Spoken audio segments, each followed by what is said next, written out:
If everyone becomes homeless, how does anyone profit from that? That's the thing, is like they do they've got enough fucking like calculating nerds in the back rooms like figuring this shit out. They're like, yeah, 11 million people can be homeless. Who gives a fuck? It's not going to hurt our bottom line. If anything, they probably find a way to like profit off that even more somehow. Because I can't imagine ever making pretty much every profit. government program is privatized now. So it'll be like the same people who evicted you are going to like bank off of somehow helping you out, quote unquote. Giving like basically like payday loans, but for rent. And just like tying people in worse. This is all my imagination, but I don't think it's that crazy. Maybe every government official should just kill themselves after their term. By law. I agree. Or the entire government should be chosen randomly, like jury duty. I feel like that's been like seriously discussed before. I've actually read like 2 or 3 books about it. Yeah. I kind of like it. Usually it's more of like having one branch of the government chosen that way and then like also having elected branches. But I'm just thinking, let's just get rid of elected branches altogether. Just randomly choose the government every 4 years. From everyone. Be like, you're in charge these 4 years, motherfuckers. Do your worst.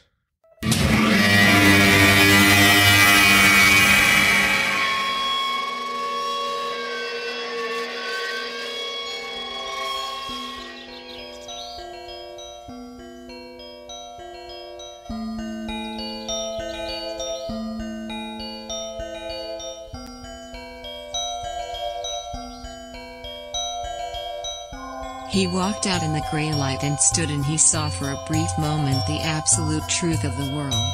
The cold, relentless circling of the intestate earth. Darkness implacable. The blind dogs of the sun in their running. The crushing black vacuum of the universe. And somewhere 200 animals trembling like ground foxes in their cover. Borrowed time and borrowed world and borrowed eyes with which to sorrow it.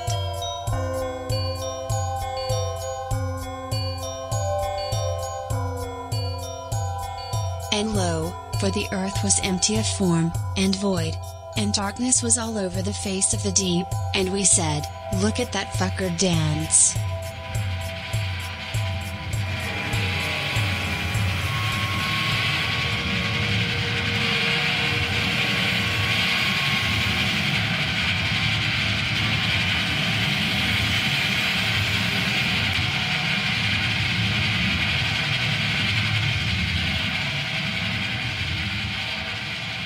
That's right.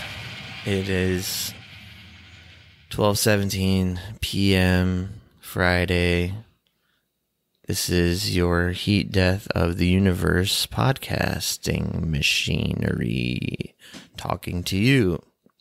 Well, yeah, let's just get into it.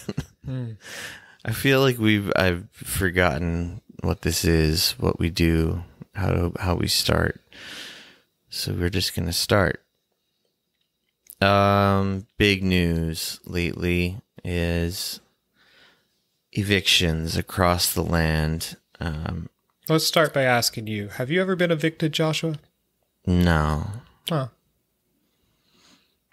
I haven't. I have, but it wasn't because of like my landlord actually, or even me like missing rent stuff. It was just my house got condemned by the city. Which is kind of weird. I guess that's an eviction still. I had to move. Yeah, but that's not your fault at all. I lived in like a really cheap neighborhood at one point. A few really cheap neighborhoods, but it was also kind of built on a swamp, and the entire neighborhood started sinking. Yikes. That was fun. That might qualify as one of those rare good evictions. Oh no. I was going to stay there.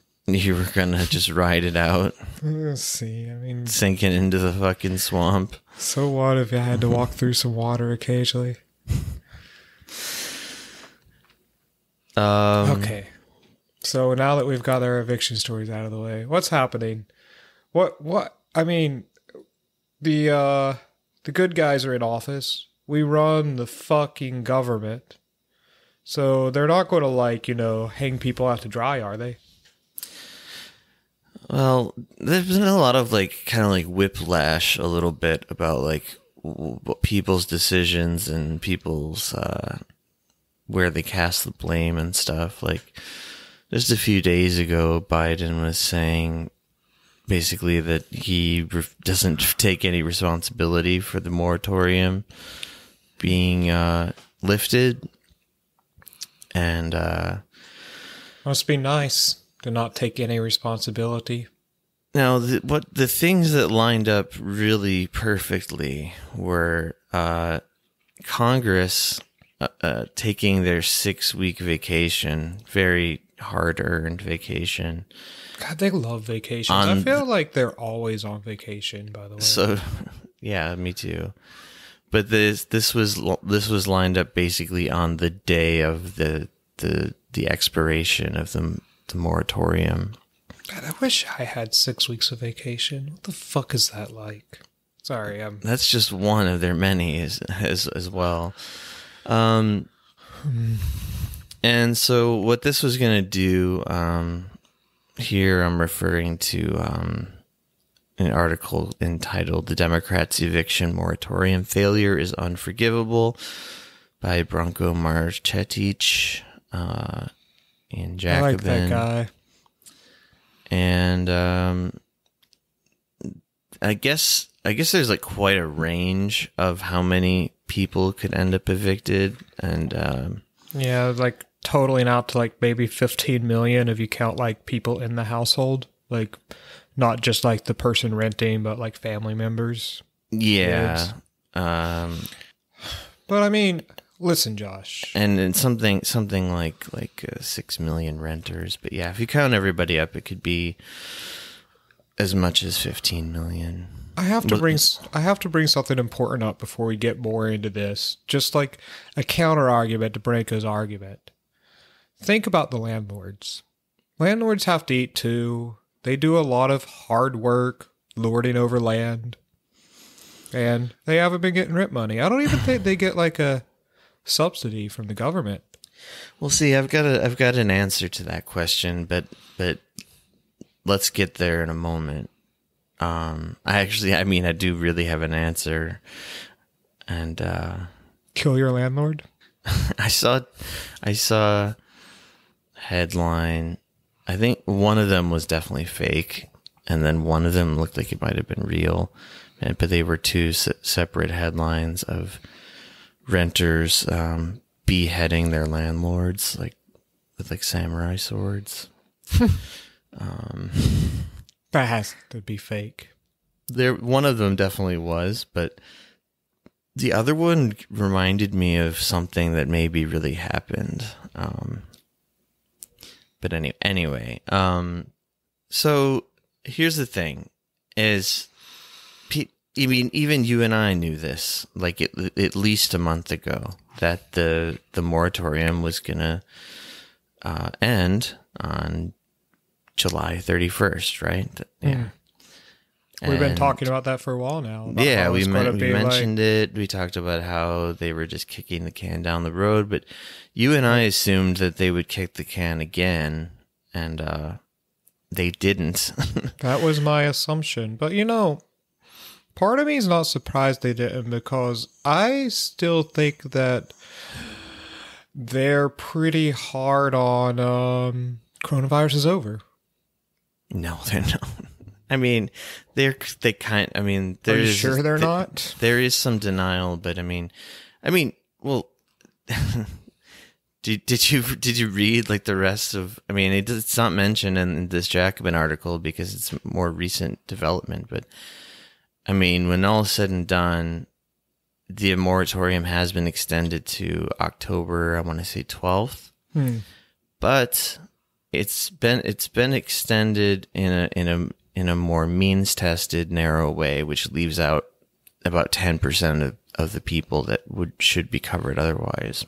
Oh, okay. So it's like a half-assed win because, and here's the other thing, is people are giving way too much credit to the, Our blue saviors. I can't think of her name. Cori Bush. That's right.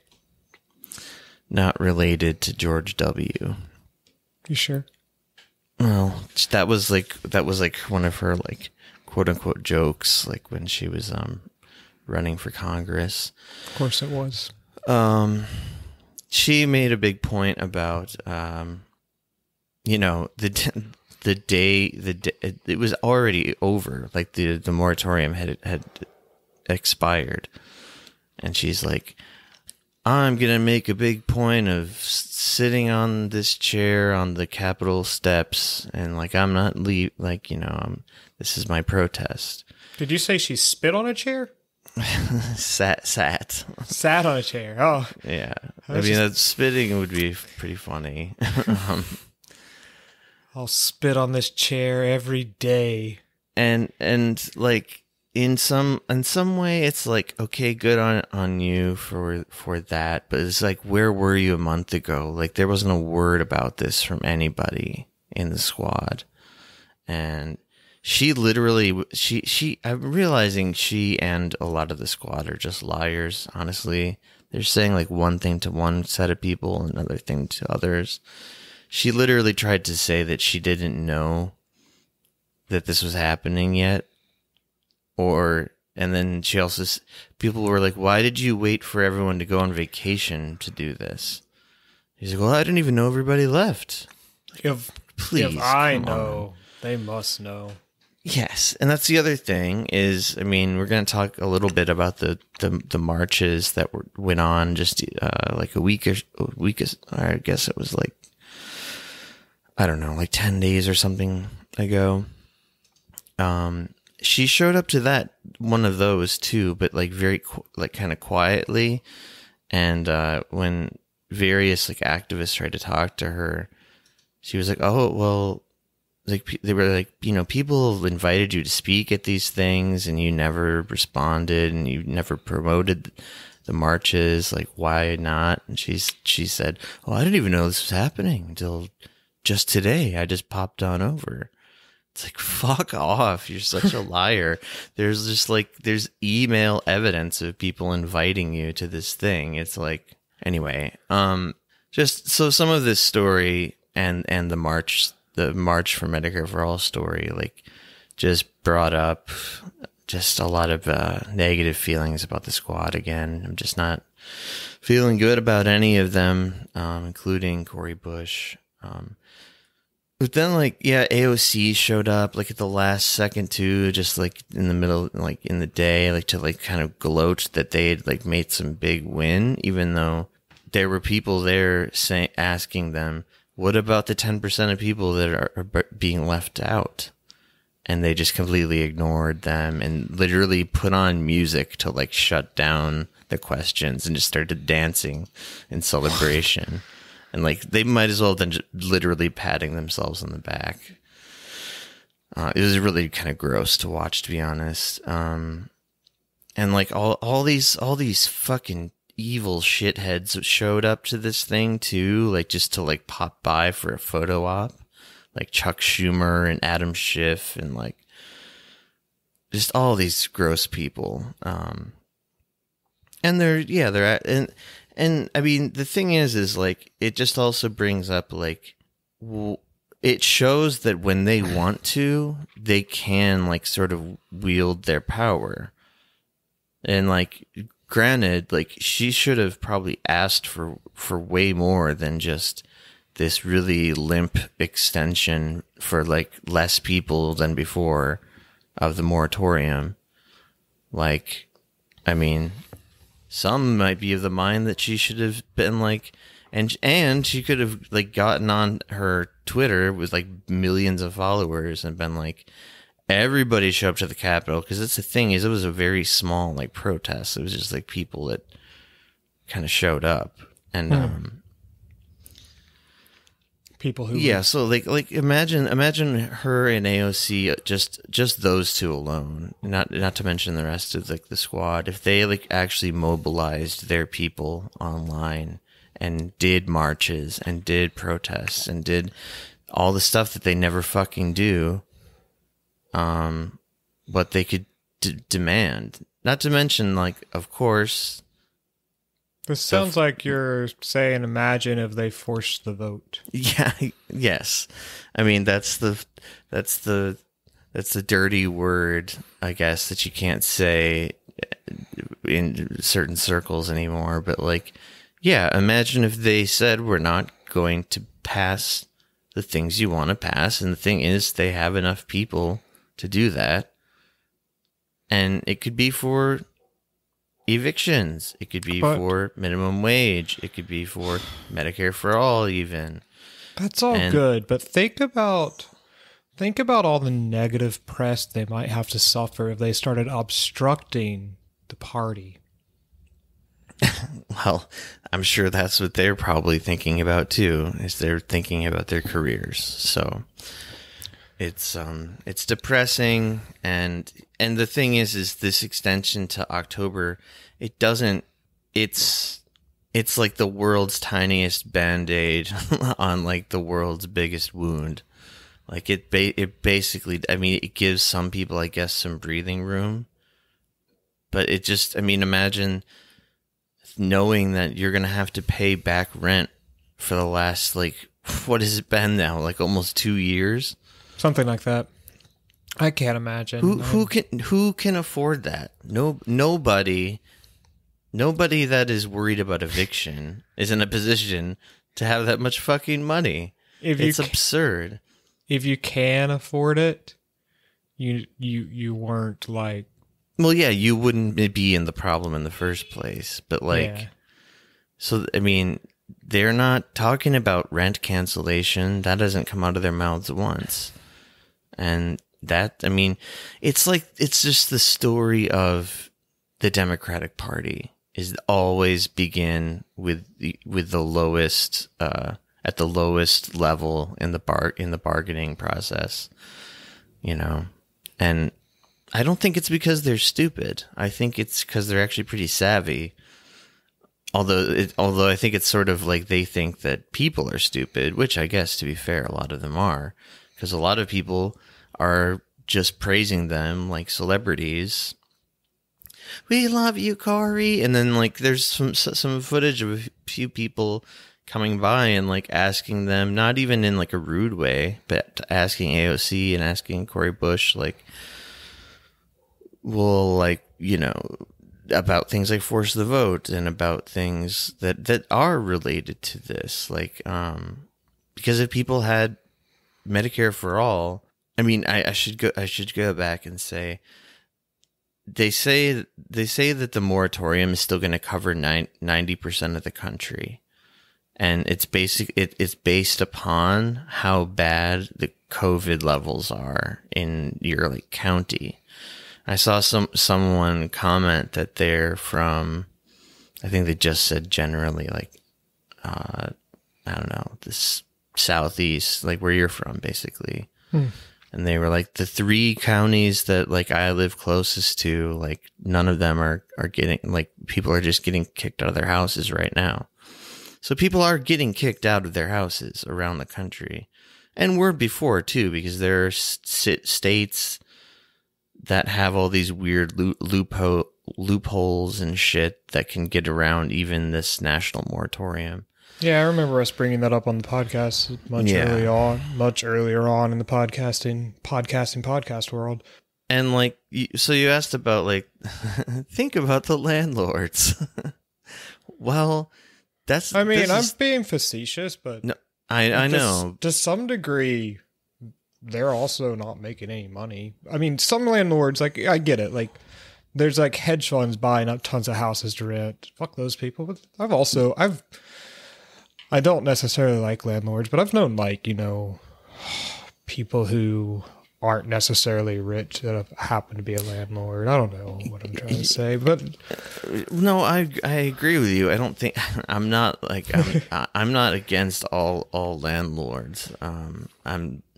But like there's an easy solution to the problem, which America just refuses to do. What did they do in Canada and in throughout Europe?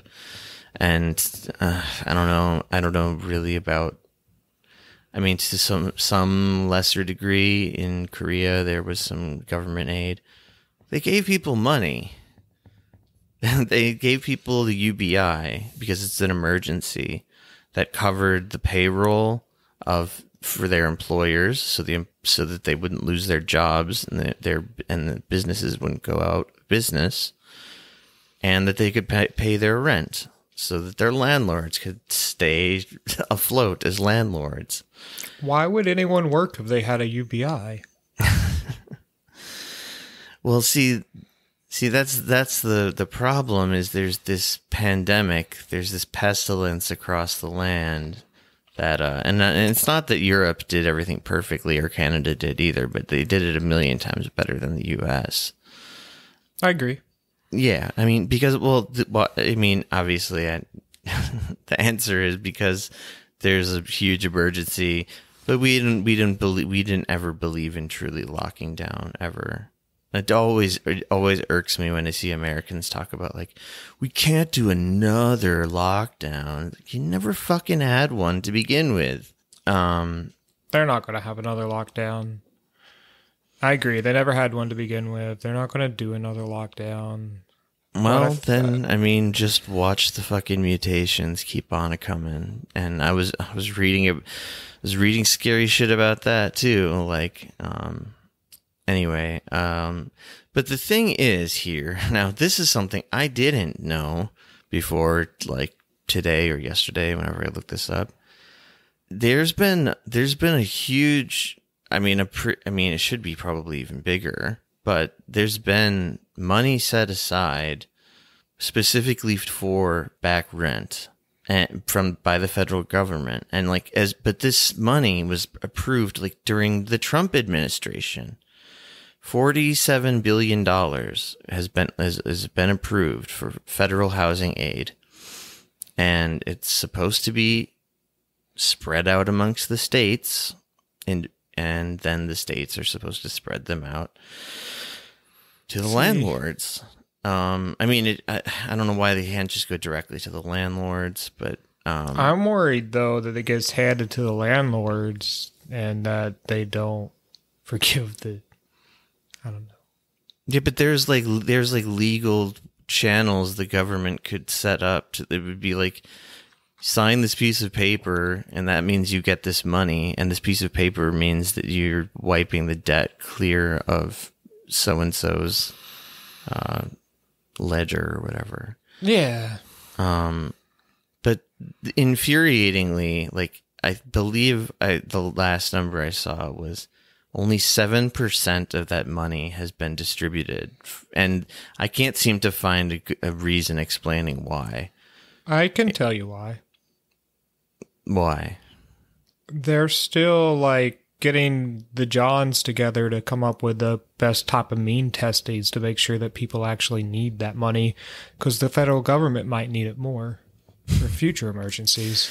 Yeah, I think there could be. I actually think there could be something just sort of conspiratorial there as well, of where it's like, oh well, like this pandemic's gonna end any day now, so if we sort of slowly pass that money out, we can probably just get it back, and then these people will still be fucked, like when the pandemic is quote unquote over, like whatever that looks like, whenever that looks like. But here's the thing: is the total amount of money that is owed in back rent from what I can tell is like $21 billion. So this is more than double that, and it's just infuriating that like it's not just going to where it should go. The money has been like sent. I mean, I don't even understand exactly if it's been like wired to however they pass money between governmental bodies, but like it's just like it's like kind of sitting in limbo somewhere, which is just crazy. I mean, I'm pretty sure it's just because they have to figure out the best way to not give out the money while saying they're giving out the money.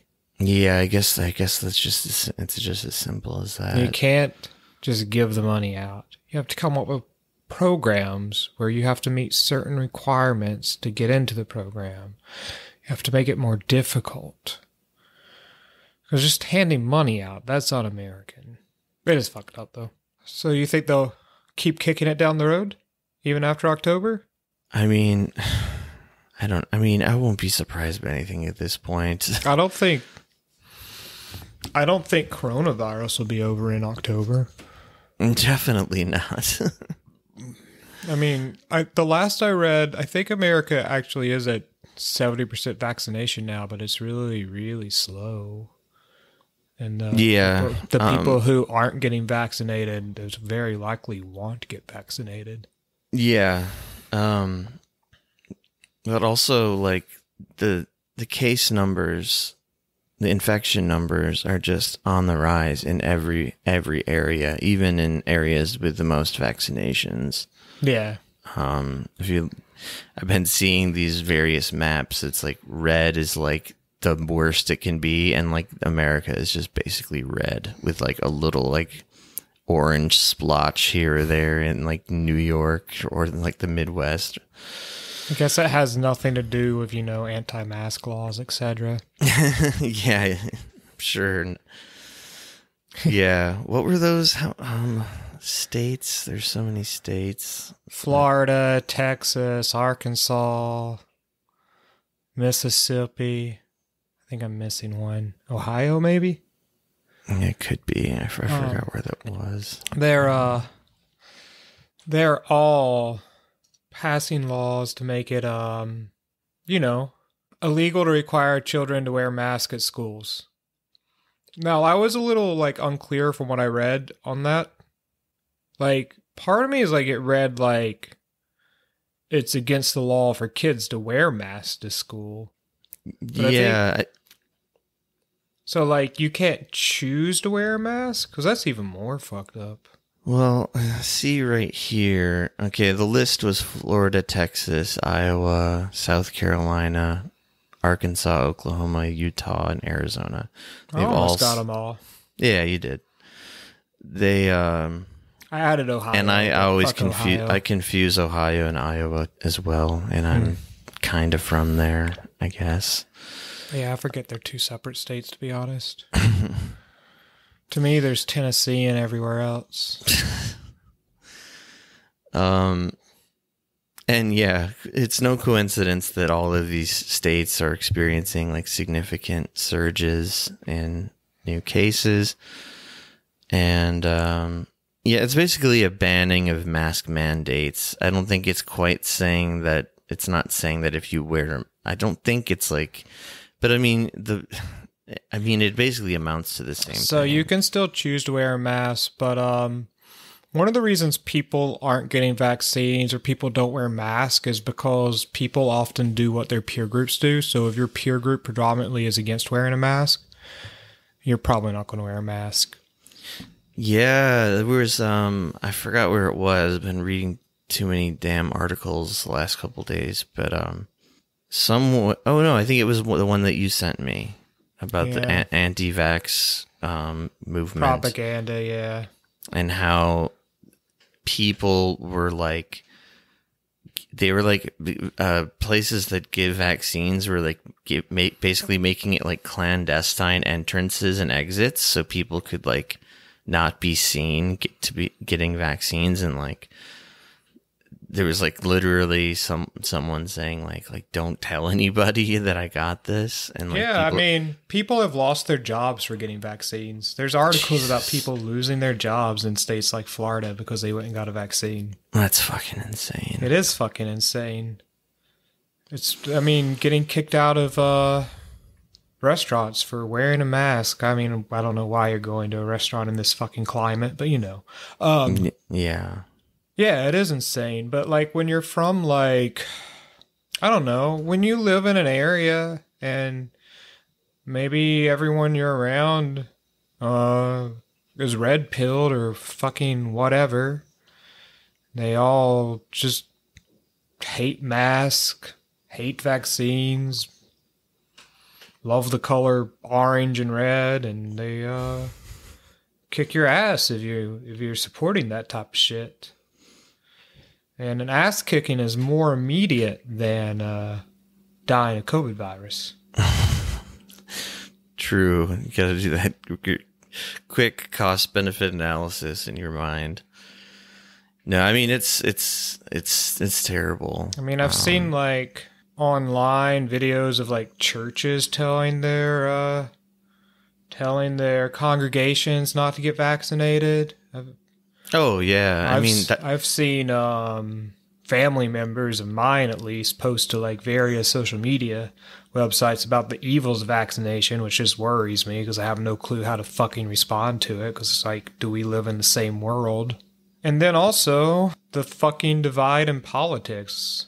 You had the Team Blue and Team Red, and I don't know. Well, that's exactly like, how the fuck do you reconcile like without like just.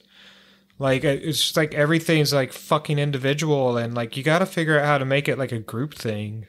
Like we all come together to do this. Or, you know, just fucking mandate it. Like China. Yeah. I mean, I don't know. We've talked about this before, the mandate.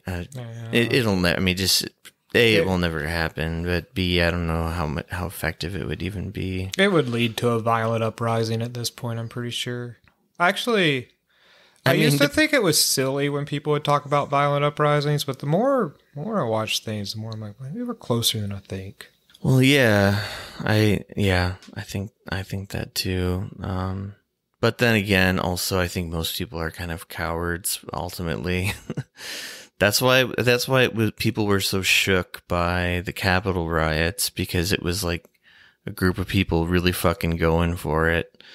But like, that was such a weird anomaly of like, I mean, I don't know. We've talked about this, but like, I'm of the mind that there was basically a coordinated effort to let that happen at the very least, if not make it happen. Amongst the Capitol Police and the FBI. I saw something weirdly conspiratorial about the Capitol Police recently.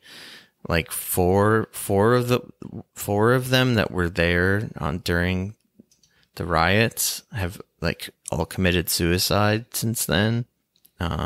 Which I don't know, maybe if you like break out the probability tables and the math, it's not that weird, but it seems sort of weird.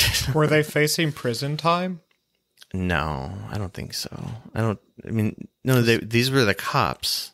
Oh, okay. Sorry. The Capitol Police. So I misheard you. I thought you said the rioters because yeah. No, but I mean, like, if there was any sort of collusion, someone amongst the cops would maybe know about it. That's true. And who knows, man? I mean, people get that. People have that special, suicide where they shoot themselves in the back of the head, But sure, like all those people around the JFK assassination, right? So, speaking of the Capitol riots, and they were rioting over the fact that the election was stolen from Donald Trump. I just want to talk about his latest grift. Just for a second. Oh, what's that? Have you heard about the Trump cards? Like he sent out emails to all of his supporters. Cause a lot of states like New York and other places are requiring people to carry around like vaccination cards if you want to go to the gym or whatever to show that you've been vaccinated. But for Trump now, if you go to the Trump website or, you got the email from him, you can pay $45 to get a Trump vaccine card. It's cool. It looks it's like a red card with a golden eagle on it to show that you're a supporter of Trump. And this is exactly the kind of shit I feel like the card you select. Oh, what is the Trump voice? I'm so bad at the Trump voice. I can't remember what he sounds like. I have no memory for sounds, much like faces. But the card you select will be carried by patriots all around the country. That's not Trump. They will be a sign of your dedicated support to our movement to save America. And I'm putting my full trust in you. That's what Trump said about carrying his card. $45. Jesus. That's funny. I bet he's going to make a fortune. Yeah. He's also started hinting that he'll run in 2024. I think he's going to win. But we've already said he that probably before, would win if he ran again. Anywho. But this is mainly his response to vaccines. And this, it's stuff like this. I'm not blaming Trump at all for actually the state of the world. I don't feel like he's any different than any other fucking president we've had.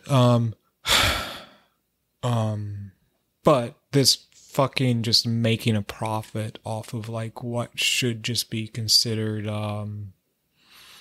there should be no issues with the vaccine. There should be no issues with wearing a mask. It should just be something that you're doing because it's helping everyone around you. But everything has to be individualized and politicized, and profited off of. So we're fucked. Yeah. So the Biden administration has recently also made it very clear, in a document, that they're pushing for school openings over the coming weeks. And I'm seeing in this article here that the daily new cases of COVID have risen by 500%. That's just in the daily average. Also, luckily, children and teachers can't get coronavirus, right? Yeah, that's good. Luckily, teachers and children are immune to all viruses. And Fauci, he's projected that. So right now, the average daily new cases is at 91,000, and in the world or America? Just in America. Jesus. And Fauci was predicting that by the fall, which we're basically hitting the fall soon. Yeah, we're there. We're going to be around 200,000 a day is what Fauci is projecting. And the thing is as much as we talk shit about Fauci, and I think rightly so, because he really talks out of both sides of his mouth.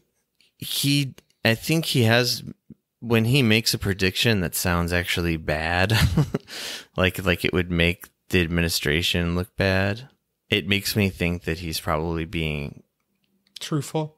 If anything, he's probably downplaying it. But that's just my feeling about it. But what do I know? I only predicted that this shit was going to get worse exactly at the time that it did. But, there's no way that it had anything to do with people getting vaccinated and the CDC saying it was okay not to wear a mask, right? No, that's why they've continued that attitude, right? They didn't walk it back, I'm pretty sure. Yeah. Yeah. So this is the other thing, the Delta virus is different in a lot of ways. It's more infectious. So one of the consequences of that is that COVID cases among children have risen 86%. That was just over the course of a week that it rose by that much.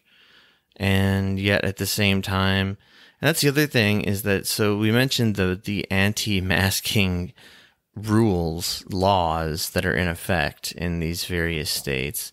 So when Biden's administration also says, we're not looking back, we're only looking forward, meaning we're not going to go back to the inadequate, quote unquote, lockdowns we had before. We're just going to keep barreling forward. When he says that, when he says let's push to get kids in school again, kids who are, passing the virus around, Can I bring something up? I'm saying that he's like tacitly endorsing the anti-mask laws. Because I know. the other, what were you going to say? Oh, I was just going to say he's following science. Now, hear me out.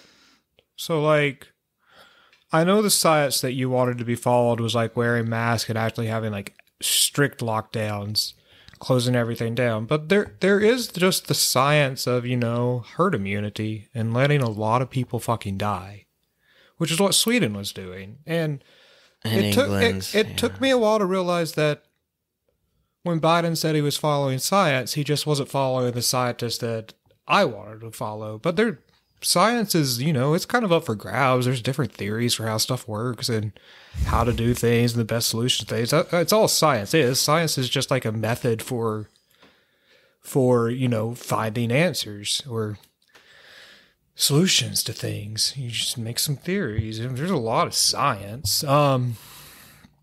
That's what he's doing. You're right. He is listening to science. Yeah, I mean, cool. Here's one more example of Biden listening to science, the science of numbers. The state of Louisiana requested 1,700 healthcare workers, including urgent pediatric help. So Biden sent them a team of 33 people. Yeah, were they like 33 highly trained people? Like in an army, you have like your grunts, but then you have that one soldier that can kill like 1,000 men. Yeah, these were all the top generals. Generals of healthcare. They could save like 1,000 people in the time it takes one surgeon to save one life. And then I guess I'll say one more thing about COVID, which is like here now. He talk about following science. I don't know who this person is. I think they're just some fucking. I don't know. I'm assuming some kind of Karen type. But I just thought this tweet was really funny. Whatever she is. She wrote, I want to get the black, this is a white woman, I should mention. I want to get the black community fully vaccinated. It's time for at KFC, at Popeyes, and at Church's Chicken to step up to the plate and offer pop-up vaccine clinics at their restaurants. Assign a trusted employee to administer them. We need to get this virus back under control. I mean, I'm sure this person was trying to be funny, but I don't know. I actually kind of took it as seriously at first, but anyway, it's a little racist levity to add at the end of all the doom. What doom?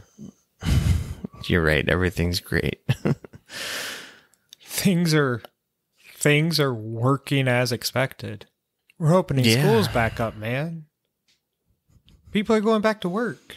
People are going back to the department store and the shopping mall, too. People are being denied benefits if they don't take a low-paying job. Yeah, people are going back to the store and the airplanes. Yeah, so we'll smoothly transition into this other article called American Shoppers Are a Nightmare. And it's basically about American consumers being terrible and people sort of noticing that they seem to be worse as people are pretending like the pandemic is over and going back to doing normal stuff like flying on airplanes and going to restaurants and blah, blah, blah.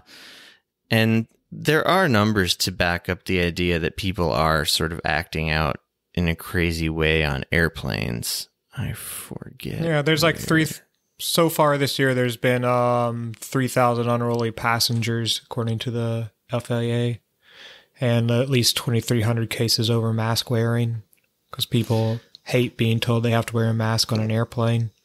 Yeah, I wanted, and they say that's the most since 1995. Yeah, basically. What was going on in 95, but I have no clue. I can't imagine. I mean, I think it's, but like according to like a normal year, like it's like quite a bit. I can't remember what the normal numbers are, but I would frankly be pissed off if I got on an airplane and someone wasn't wearing a mask at this point. But, yeah. I started thinking about that the other day because I'm thinking about the possibility of visiting the U.S. maybe sometime in the fall. And I wonder because I'm going to wear a mask everywhere.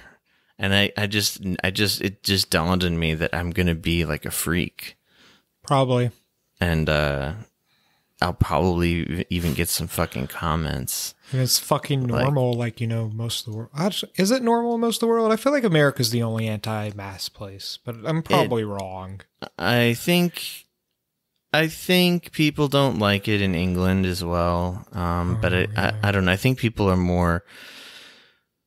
I don't know. I really don't know. I mean, I think America is the worst about it. And America, I think, is one of the only places that is like highly politicized the mask. But generally, I think, I don't know. It's like, because I've heard some like racist shit about like, oh, well, in Japan and Korea and China, they're used to wearing masks anyway. It's like, well, okay, but so what? Like, I mean, it's not that difficult to understand the concept. It's like, if we all do this thing, we all help lower each other's chance of getting the disease. That's it. Period. But I don't know. Americans are shite. So this wasn't in the article, but like the article begins with like talking about just like shitty behavior on airplanes. And there was some video recently of this guy who apparently like sexually assaulted like two flight attendants. Like groped their breasts, and then also when they're being fired, by the way. They are the women? Yeah. I didn't see that part. Because they didn't restrain him correctly. And I thought there was a male attendant. Or maybe he's the one being fired. I read that he was not necessarily fired, but like maybe suspended or something. I'd read somewhere that they were being fired for not restraining the one who sexually assaulted the women correctly. I mean, the guy was restrained in a very hilarious way, which was he got duct taped to the seat. And the guy totally deserved it. He was being a fucking violent piece of shit. He also punched the dude who ended up taping him to the seat. I mean, he sexually assaulted two women and punched a guy. And yeah, the airline, at least what they said publicly, was like that the guy would be dealt with in some way because it's inappropriate restraint or something. But doesn't seem like it. No way. Like, the whole plane was cheering, like in the video I saw.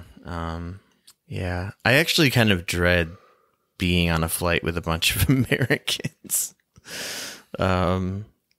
I was just kind of like, I guess I was like letting my mind wander into like, being back in America again after a long time of not being there, I guess. It feels really long. Jesus, I don't even know. I guess almost 2 years now. Yeah, same for me. It's been a long time. And I don't know, it just made me realize like I really do hate America.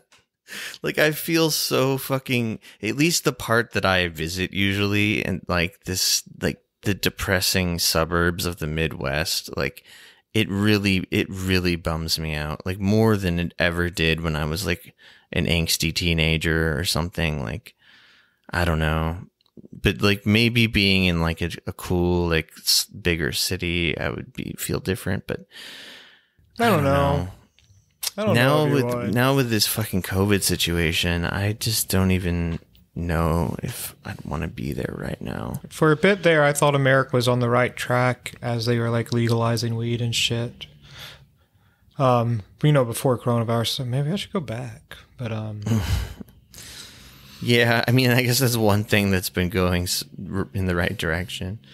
But no, it just seems like everything has been botched during this pandemic, which has been our line since the beginning, as far as I can tell. And America seems to have dropped the most balls, or, just like fucking put their fingers in their ears and rubbed their tongues on doorknobs to prove points. Yeah, literally. Yeah, I mean, this is not an original point, but like the virus has like further exposed a lot of social problems. Like they're just more plain to see, at least to some people. Well, yeah. So the thing with the customers is, the Atlantic ran this article called "Pandemic American Shoppers Are Nightmarish" or something like that, right? I already read it, but yeah. Yeah. American shoppers are a nightmare. The general point of it, though, is retail places and service places like restaurants or airplanes are one of the few places where regular working class Americans feel like they can have the dominance over someone that they might experience at their workplace from their bosses and management. So American shoppers are incredibly abusive to the service industry. And it's almost been set up that way in a weird way by like work culture, in that they want customer complaints to be dealt with by these service workers. So the service workers are basically just punching bags for customers. And like, it just makes everyone hate everyone. Sucks. Workers against workers. It's almost like it's orchestrated to be that way. Yeah. I mean, there's like this sort of top down like abuse, like that. I mean, you could even draw the connection to like a family filled with like physical abuse, like dad beats up mom, and I don't know, like one of the kids, and then one of the kids like ends up like beating up kids at school. Just like this sort of trickle down effect of violence.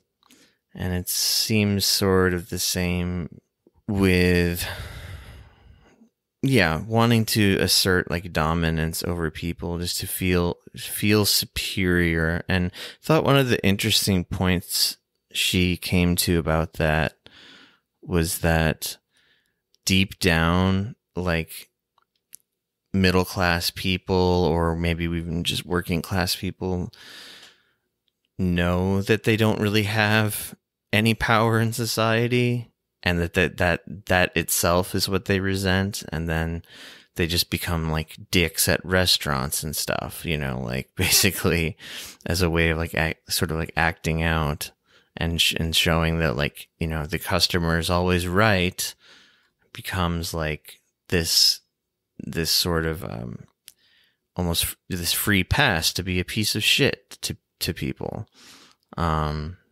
I have seen people make that very excuse to get away with just shitty actions.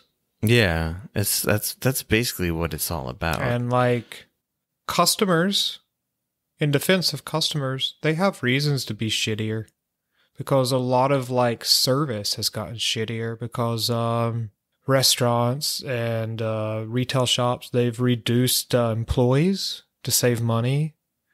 They've reduced benefits for employees, so employees are less happy. Pay has been cut in some places. I mean, you could definitely consider it cut by the fact that like pay is not risen anywhere near to meet like inflation. So retail workers are more stressed out, more strained. There's not as many of them. There's not as many service workers to like help customers. So customers have to wait longer. Like if they're looking for someone for help or, you know, if they're waiting for a refill, there's less staff. So all that stuff takes longer. So customers become more upset. The staff's more stressed out because they're doing more work. So everyone's just fucking mad at everyone. But this is like cool because like the businesses know like people are going to keep eating at Applebee's until the end of time because how the fuck did the world exist without Applebee's, right? And the owners get to save money because they don't have to hire as many people. So what if the customers are mad? She also brings in the fact that when tipping became a practice in America, and just now, at this point, people think it's existed for all time, basically. That itself just invites abuse upon, especially, people that depend on tips, like in food service. Yeah. Fuck anyone who ever withholds a tip for bad service. Yeah. And, this shit upsets me as a former waiter. Yeah, I can't think of a job that, I mean, I can probably, if I rack my brain, just like a sort of an everyday kind of typical job that's, all around the country that is probably more stressful than just serving food to fucking assholes Americans. Because you have to just like fucking prostrate yourself in front of them and do everything. And you might be so unlucky that you have to work on a Sunday and deal with the church crowd, which is the fucking worst. Instead of giving you a tip, they give you a pamphlet about Jesus. Jesus. There's this interesting idea too here. I'm looking through the article. So she writes, higher spending customers access varying levels of luxury and prestige, often in full view of everyone else. This is kind of the trickle down thing I was trying to get at. Exposure to these consumer inequalities has been found to spark antisocial behavior in those who don't get to enjoy their perks. The classic example of which is air rage. Coach passengers who are forced to walk through first class to board a plane are more likely to become violent than those who board from the rear directly into their own seating class. Yeah. I mean, I can recall, I don't think I've ever walked through first class, but I've walked through business class many times and just felt sort of like, I don't know, not rage, but just kind of like, I guess just jealous or something. But what's interesting too is that even the people like taking the abuse at work, they'll dole it out when they become customers and sort of shift levels, like, because it's like it gives you a false sense of like class superiority to be a customer in America, basically. Yeah, service workers are punching bags. But I'm saying like even the people who you'd think would be the more empathetic, will still kind of get into that like I'm owed this, mindset and like, withhold tips or do whatever or freak out on planes. But, because, just one more line here from the article. Okay, if your self-perception is predicated on how you spend your money, then you have to keep spending it, especially if your overall class status has become precarious, as it has for millions of middle-class people in the past few decades. At some point, one of those transactions will be acutely unsatisfying. Those instances, instead of being minor and routine inconveniences, destabilize something inside people. Although Americans at pretty much every income level have now been socialized into this behavior by the pervasiveness of consumer life, that's why I mentioned the thing about, like, you know, servers even treating other servers like shit. Its breakdown can be a reminder of the psychological trap of middle classness, the one that service worker deference to consumers allows people to forget temporarily, you know, deep down, that you're not as rich or as powerful as you've been made to feel by the people who want something from you. Your station in life is more similar to that of the cashier or the receptionist than to the person who signs their paychecks. Anyway, it's an interesting article. Goes into some of, like, just the history of, like, these kind of industries, like these retail, like department stores, and then like I said, the tip-based jobs. Yeah, and kind of had the evolution of how the service industry's gotten to where it is. Yeah, and at one point she writes that, like, you know, people were really used to actually be suspicious of, like, giant conglomerate corporations that weren't, like, their sort of trusted, like, you know, general store or whatever. Now, I mean, I know other people have talked about this, but now corporations are totally just, like, using politics to, like, get support. Like, they have to take stands. Like, Dove is for animals or whatever.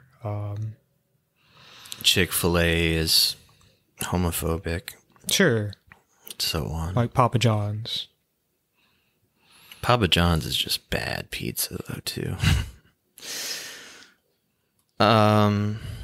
Speaking of bad pizza, an Italian man is in trouble. Who's that? Mario? His name is Albert Camus. No, it's Andrew Cuomo, of course. He seems to be in some hot soup, but who knows? He might just ignore it until people forget. And I mean, that's what he's been doing since, like, March anyway. He'll be the next president, is it, won't he? Probably. He's going to surprise everyone when he beats Biden and Trump in the next election. I mean, the summary is just that the Attorney General of New York, Letitia James, she released, like, the findings of, like, a pretty thorough, in-depth investigation on the allegations against Andrew Cuomo of, like, sexual harassment. And it was damning. Like, she basically came to the conclusion that 11 women have, like, legitimate claims against him. Now, will she charge him? I've heard that it's maybe not even clear that she has the power to do that. I was going to say, can't she? That possibly Andrew Cuomo himself would have to grant her, like, extra sort of powers to be able to take him to court. Doesn't he have to be charged by the federal government at this point? Like, I don't think he can be prosecuted by us. I don't fucking know how it works. I don't know. I mean, if that's the case, that's some bullshit that some corrupt asshole just put in there. Laws are weird. Maybe even Andrew Cuomo himself did it. I mean, the only thing that surprised me about this time is, like, people from his party have started to ask him to step down. But it seems like if any punishment he'll get is just him stepping down. I don't think he's going to get fucking charged with anything. Yeah. And he's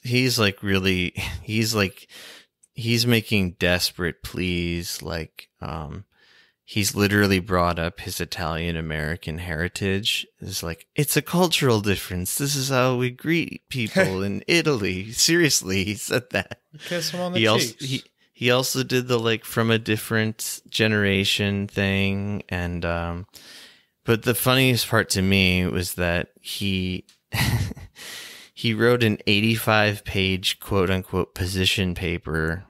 I mean, his attorney did, but like I think something like a third of those pages were dedicated just to photos of pictures of Cuomo kissing prominent Democrats on the cheek, from Joe Biden to Barack Obama, as a way of saying like he's just an affectionate guy over here. Yeah, and I believe he also he made like a I don't know, like whatever, like a PowerPoint presentation slideshow thing. So I don't know. Fuck that guy forever. I mean, you know how we feel about Cuomo. I do want to mention one thing. I still respect the man for how he solved coronavirus. That's right. I wonder how his book's doing. Remember, he wrote a book. What was it? It was titled like "How I Solved Coronavirus." But it might as well have been. It was like American Hero or something, literally like that. Fuck that guy. He the same attorney general, though, I did read. She actually has produced, like, I guess maybe a sort of preliminary investigation into Cuomo's failures in handling the coronavirus. Like, she's the one who basically found out like that Cuomo was forcing people to like change numbers and destroy documents and things like that. But he's never going to see a fucking day in a prison cell for any of that. So, yeah. I mean, one of the things is that not really that many people have told him to step down. I mean, a few, including Joe Biden, which a lot of people's first reaction was, like a sex offender is telling another sex offender to step down, basically. Literally just today, there's footage of him being incredibly creepy to a little girl, in like front of the White House while he's signing some bill or another. Just, yeah. Anyway, but yeah, Biden. If there was an investigation into Cuomo, there certainly should be one into Joe Biden, considering the allegations against him, which got brought up in at a press conference with our favorite Psaki. I know it's around here somewhere. Cuomo's sexual harassment. A lot of men in politics have been accused of sexual harassment. President Biden was accused by female Secret Service agents of skinny dipping in front of them, offending them, according to former Washington Post reporter Ronald Kessler, who's an author as well. His former Senate aide Tara Reid accused him of sexual assault. The Washington Post and the New York Times have published multiple accounts of women who objected to the way President Biden touched them. Should there be an independent investigation of allegations into the president, as there was into Governor Cuomo?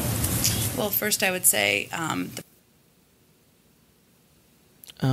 president has been clear and outspoken about the importance of women being respected and having their voices heard and being allowed to tell their stories and people treating them with respect. That has long been his policy, continues to be his policy. That was heavily litigated during the campaign. I understand you're eager to come back to it, but I don't have anything further other than to repeat that he has called for the governor to resign. That wasn't a dodge at all. Not at all.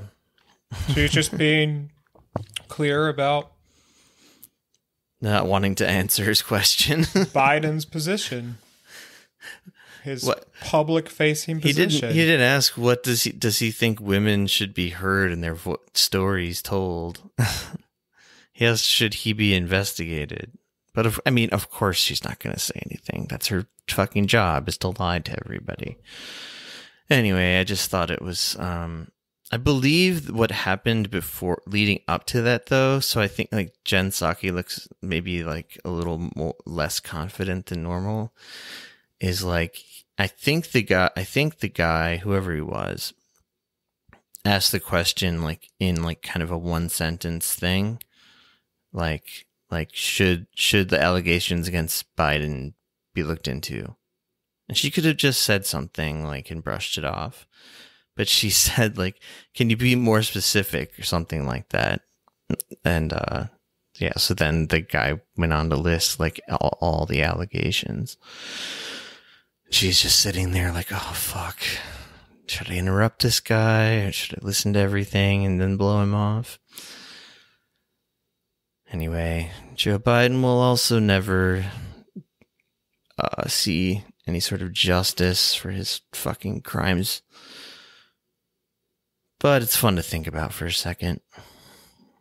I think that we've had a really positive episode today and like discussed all the great things happening in the world, how things are getting better. Like, I mean, we're fucking just like crushing it with coronavirus. Yeah, man, 500% up. We're marching. That's exercise. We're buying shit. And we're duct taping assholes to seats. That is actually one of the few positive things you probably mentioned. It's true. The world's getting better and better. So why don't we recommend something about, I agree. Do you have anything in mind?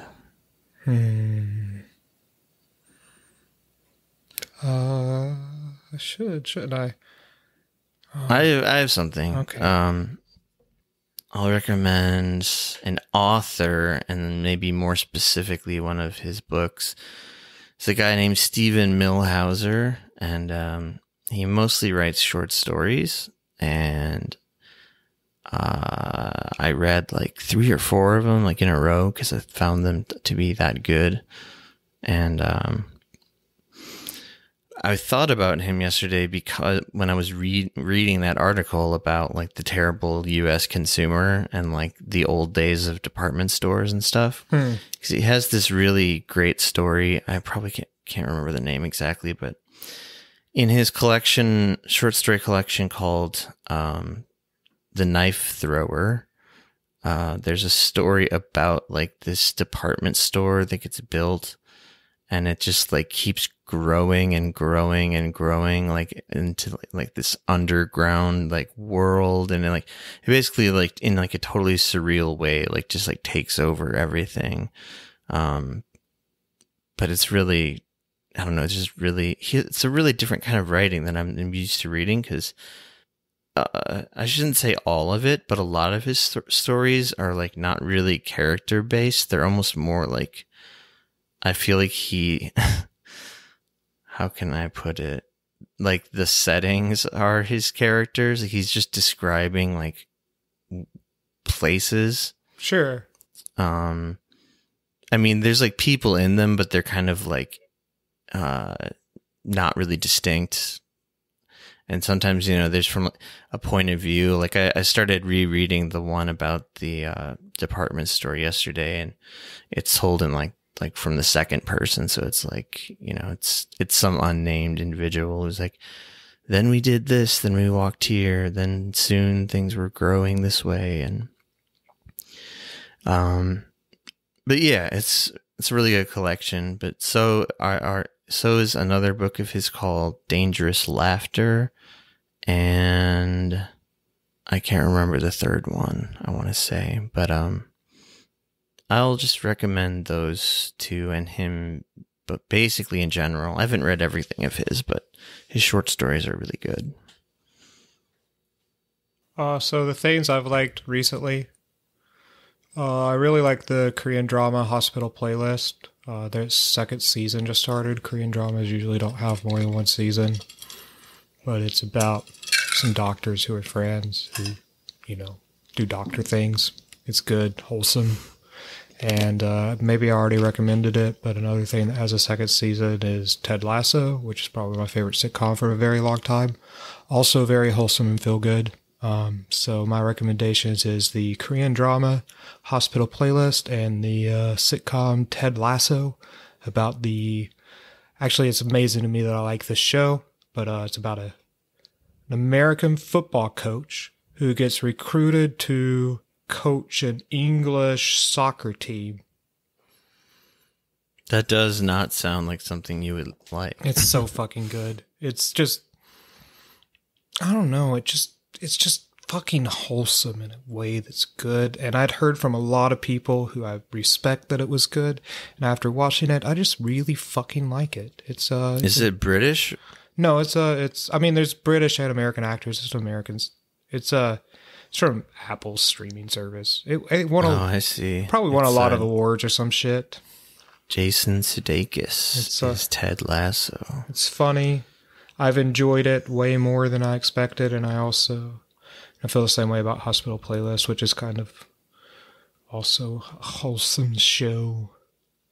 Yeah, I would say also the book that I recommended, the stories are very sort of wholesome as well, even though they have like sort of little bit of shades of darkness to them. Sometimes they're mostly like, they all sort of feel like they take place in like the 50s or the 60s, but it's never really made super clear either. And I know the writer is like pretty old, so he probably was alive during those times. Yeah. But yeah, he'll just really go in super interesting directions with describing things, and yeah, but it's not like this modern fiction that has to have weird fucked up shit going on in it necessarily. Anyway, that's a good place to end. Yeah, visit us at heatdeathpod.com and on Twitter at heatdeaththeuniverse. Heat Death Pod. Heat Death Pod. On Instagram at Heat Death of the Universe, maybe. Visit us on our internets. And we'll visit you on your internets. Yep. Yes. It's guaranteed. Hopefully we all freeze to death sooner rather than later. Yep. See ya. Good luck. Don't die. Wear a fucking mask. Faith, children, for your happiness will never be denied. Faith, children, despite all of the tears you may have cried. Never worry if you feel as though the heart that beats within you sure has died. Trust the fire and reflection of the mighty living power in the light. In the light.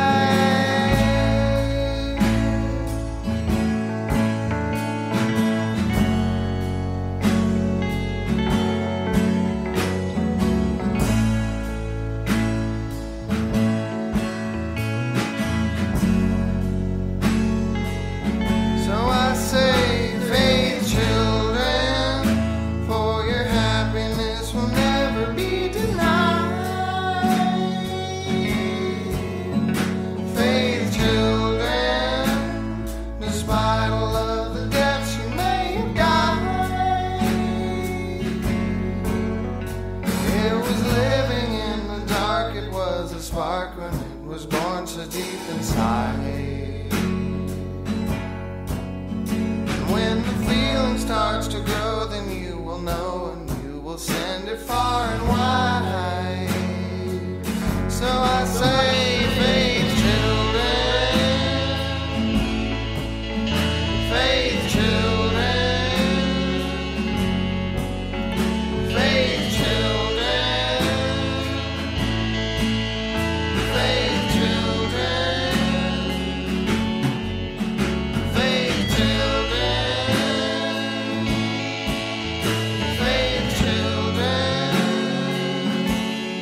The first voice recording was made in 1860. It was a 10-second fragment of the French folk song Au clair de la lune recorded by inventor Edward Leon Scott de Martinville. But who will make the final voice recording and when? What will it be? Who will hear it?